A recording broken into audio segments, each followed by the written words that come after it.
is what it looks like afterwards. I'm trying to put a light in it. See now, remember how greasy the walls? Let's check the walls. This is what the walls look like afterwards. This is the up blast fan.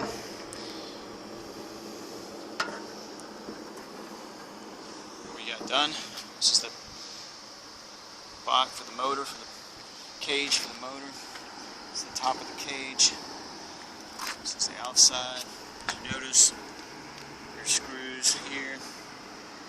There's one there. There's one there. We always put the screws back on because these fans will go out of balance without the screws on, and it'll bend the shaft pretty easy. Alright, this is it for up here.